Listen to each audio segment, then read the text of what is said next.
Hello, it's been a minute, hasn't it? I kind of just disappeared on you guys. Lots happened within the last year or so. Hi, my name is Amanda, and if you're a mom and you like makeup, make sure you hit that subscribe button, and let's get started. I figured today I would just sit down and just do my makeup and kind of update everybody on what's been going on, where I have been, if you care. But if you're on Facebook, then you kind of already know what I've been up to. But yeah, let's go ahead and get into this look. So last year, if you remember my last couple of videos, I was sitting on the ground. I can't remember what excuse I gave you guys. We were buying a house, you guys, so yay for that. So we got a new house. It is a 4-bedroom, 4.5 bathrooms, almost an acre of land. It's really just, it feels like home, you guys. It feels like home. I only intended, I know you guys can hear something new that happened this year. I only intended to be gone for a month. I wanted to get everything moved in, kind of unpack everything, get everything settled. Oh, by the way, I'll list all of the products I'm using in the description, and also if you follow me on Facebook and Instagram, I do always list what I'm using. Excuse me. I do always list what I'm using there too. So I wanted to, because when we moved in, our house, our living room was this ugly mustard yellow, and if you like that, that's great. Was not for me. Our living room is not attached to any like outside walls, and I need to pull up my eyebrows. They're not attached to any outside walls, so there's no windows in it. So with that yellow, it kind of made it dreary.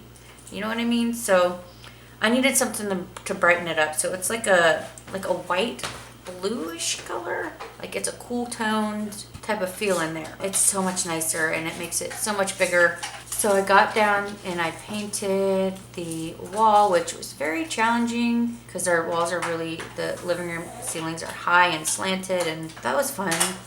And I painted this room, my makeup room. Now the makeup room is a sunroom, and it was that awful yellow color too. I painted it white because this is my makeup room, and I fully intended to come back and do videos for you guys, but you know, life happens. Let's see. I found out I was pregnant. The first trimester this go around was so rough. The entire pregnancy was kind of rough, honestly, and I couldn't eat, drink, even the water, I couldn't. The only thing that I could handle really was soda, which is really strange. So I was pretty much in bed the entire time. Like everything got pushed back. I couldn't finish painting because I painted the living room, the dining room, and because the dining room was a deep like blood red, and I need neutral colors on the walls, you guys. I need the neutral colors so I can decorate them however I want to, and it will look good. So as I'm going through, this sickness, I still got to be a mom because, Roger still works. And, the pandemic hit right before we moved, and Riley had to be virtually homeschooled. I don't know. So that was an experience, you guys. Woo-wee. And then, he started first grade. We started first grade, virtual learning as well. I helped my little sister move here with her family. I volunteered to keep her 3 children during the school hours. Since I was already doing it anyway, I don't know what was going on, but I was very emotional. I was very hormonal, I guess. Like, it was hard for me. It was hard. Everybody would act crazy. All right, I had to do my eyeliner off camera because I can't talk and do eyeliner at the same time. I don't remember where I was. Hormonal, yes. It was a very crazy pregnancy. So the second trimester, I was a little better, but he always sat so low. I just felt so much pressure all the time, and my Braxton Hicks, they started at 19 weeks, and it was like every day. Because I was so hormonal and everything, and the way I was feeling, I was getting frustrated so much more easier, I don't know. And I just kind of handle having my sister's kids. They are 7. Well, at the time they were 6, 5, and 12. And I just couldn't handle it anymore. So my sister, her husband decided he's going to be the stay-at-home dad and do the stay-at-home dad thing. So he's there with the kids and she works. You know, so it just all kind of works out. During this entire time, ever since 2019, I have been losing my hair. I found a bald spot and it quickly turned into 3 different bald spots. And I decided to go in to get it checked out. They thought it was a fungal infection, so they gave me this shampoo treatment to do every day for 2 weeks. I did it. I didn't feel any kind of change, so I waited a couple weeks and I tried again and nothing. And then I was pregnant. So then I figured, well, they're not going to be able to do anything anyway, so what's the point? Really, that's what I thought. That was probably one of my biggest mistakes. I don't know what I'm doing. I never do this right here. While I was pregnant, my hair was coming back. So I was like, sweet. I don't know why I say that. I don't ever say that. So I was like, okay, cool. So maybe whatever was happening, my pregnancy killed it. So after I gave birth and my hair started falling out, I decided to go back to the doctor. I wanted to see if they could help me. So they tested me for all kinds of vitamin deficiencies, my thyroid, all kinds of stuff, anything that could cause my hair to fall out. Everything came back normal. So there's no explanation. So they sent me to a dermatologist. And this dermatologist scared the bejesus out of me. After she saw that all of my blood work came back normal, she got right in my face with like this serious look that I can't even explain. And she's just like, I'm gonna send you to get blood work done, an ANA workup, which is an autoimmune disease. She looked me straight in the eyes and she's just like, it was intense, just to see if what's going on was an autoimmune disease. And that was something I was not ready to hear. It scared me. And like, I was just thinking, oh, maybe it is fungal. Maybe there's something else that she can give me that the other doctor, like my actual doctor, couldn't. So yeah, I did that. It all came back normal. No autoimmune disease, thank you, Jesus. But I do have something called chronic tension alopecia.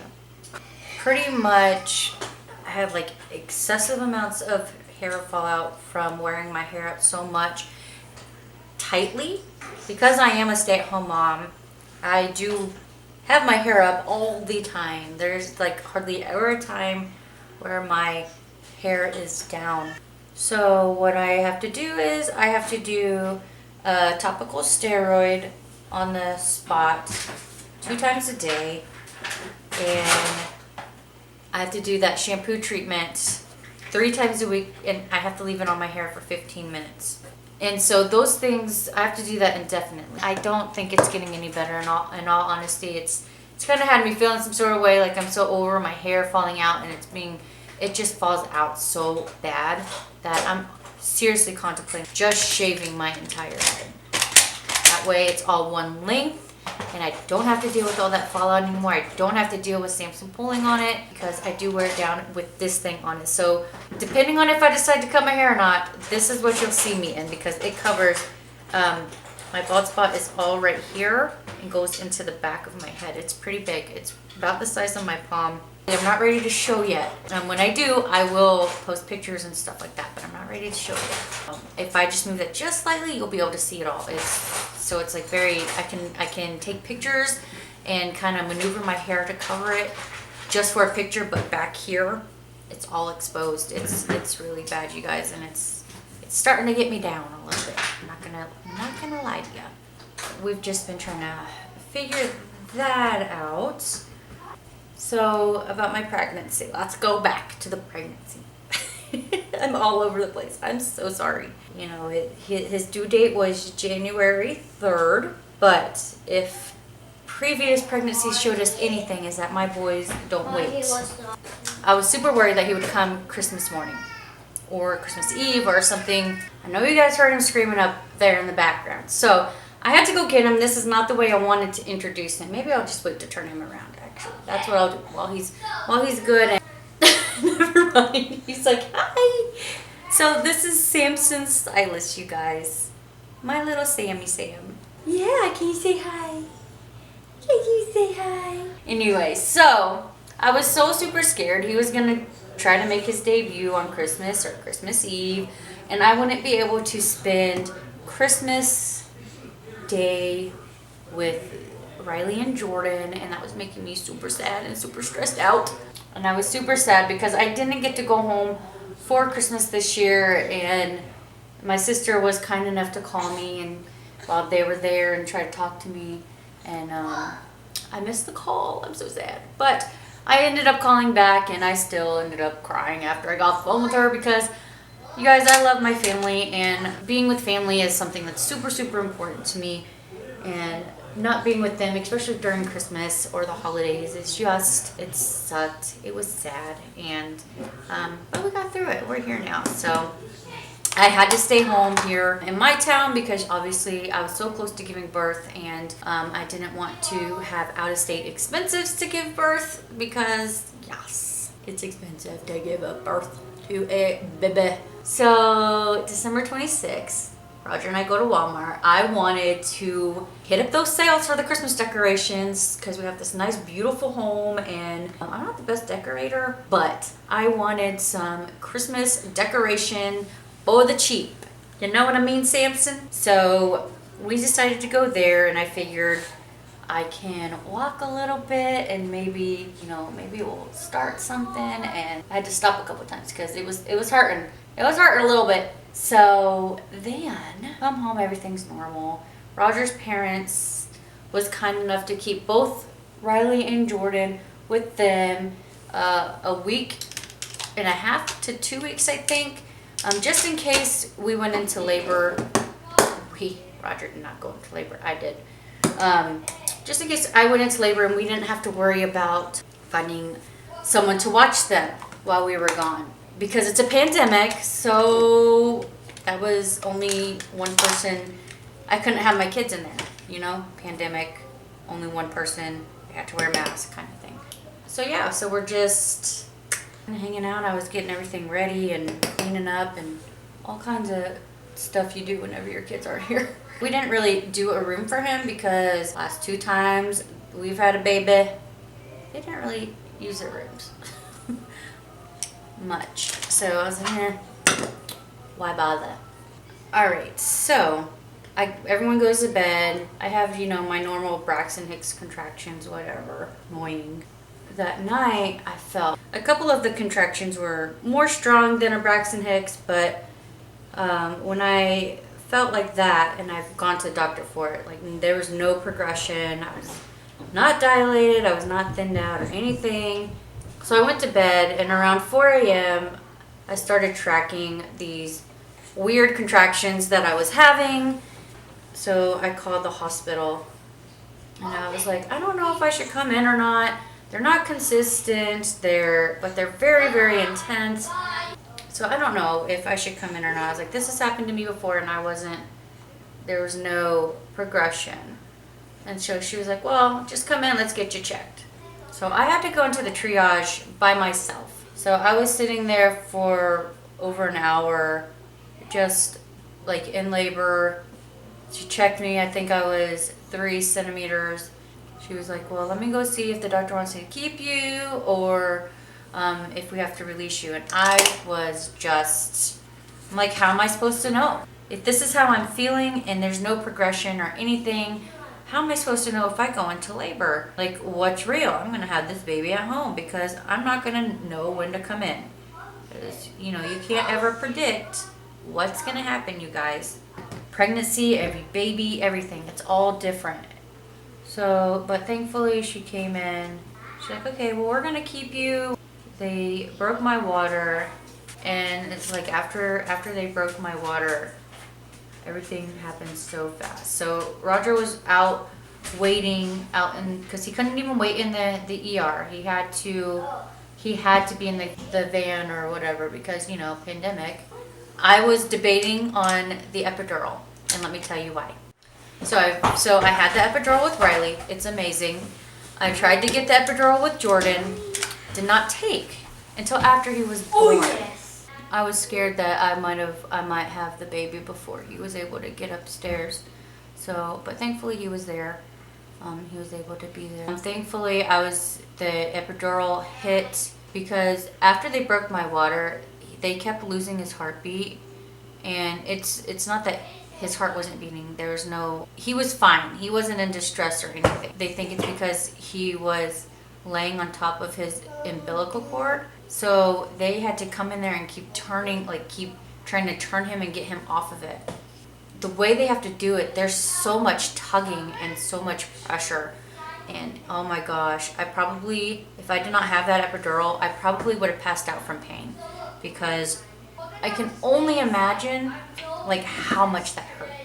She was pretty much holding his head up until I was ready to give birth. Like, it happened really, really fast. I don't know if I was even pushing for 10 minutes, you guys. He comes in, they don't weigh him and stuff right away. They kind of just let me do the skin to skin and try to get him to latch on and everything. And so far so good. He's, you know, feeds straight from the tap pretty much all the time because I am a stay-at-home mom. I don't go anywhere. He was born at 12:31 p.m. on December 27th, 2020 during a pandemic, you guys. I'm not going to put on lashes. I don't feel like it. But yeah, so that's what I've been up to, and we've been here. So that's what I've been up to. I just added a new baby to the world. This one. Huh? You say hi. Hi, there's Samson. There's Samson. He is now 4 months old. He'll be 5 months on the 27th. He's rolling both ways now and screaming, trying to be loud like his brothers. He does not sleep during the night yet, so I'm so very tired. Since having him and going through all this with my hair, I don't know, it kind of has me, I don't know, it's just doing my own thing. Like, But yeah, so we added a cute little human to this world, and we're gonna be happy. We love him. Also, very, very important to note is that most of you know that Roger has an older son, and we actually finally got to meet him last year too. So that was, minus Samson being born, that was one of the greatest things that has come out of 2020. It was a crazy year, but we had two amazing blessings happen to us, and we couldn't be any happier to have met Charlie and to be part of Charlie's life now, and then to have this little bugger. I plan on uploading more tutorial type videos in the future, so be on the lookout for that. I'm going to try to do one video once a week like I was before. Uploading days will vary because, did I mention I brought a human into the world? You want to see Abby? Look, that's Sophie. That's my niece. She just had her 12th birthday. And she and her mom have a YouTube channel now. I will link their video or their channel down below so you can go and follow them. They're more of like a family vlog.